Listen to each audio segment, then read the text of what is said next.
ప్రతిపక్షం అధికార పక్షం ఈ రెండు పాత్రల్ని ఇప్పుడు తెలుగుదేశం పార్టీని పోషిస్తోంది. ఎందుకంటే వైఎస్ఆర్ కాంగ్రెస్ పార్టీ అక్కడ లేకపోవడంతో ఏదైతే నిన్న గనక జ్యోతుల నెహ్రూ లాంటి వాళ్ళు ఇసుకకి సంబంధించి ఎదురవుతున్నటువంటి ఇబ్బందులు ప్రస్తావించారు.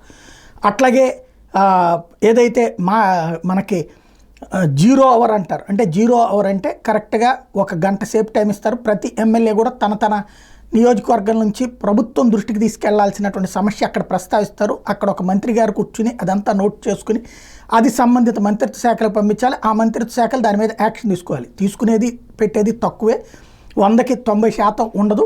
కాకపోతే ప్రతిసారి కూడా నోట్ చేసుకున్నామని మంత్రి గారు చెప్పడం జరుగుతూ ఉంటుంది.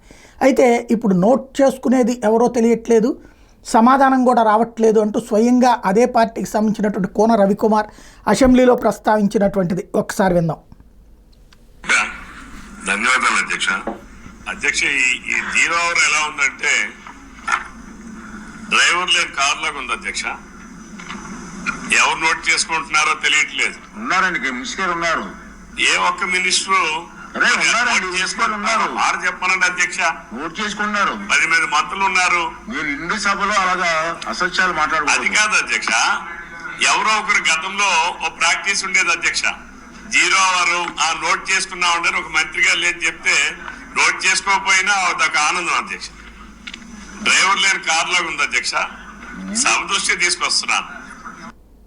అది అంటే మంత్రి గారు నోట్ చేసుకుని దానికి పరిష్కారం ఉండాలని కోరుకుంటారు, కానీ ఎవరైనా సరే అట్లా లేనటువంటి అంశాన్ని గురించి ప్రధానంగా ప్రస్తావించడం అన్నటువంటిది ఇక్కడ కీలకమైంది.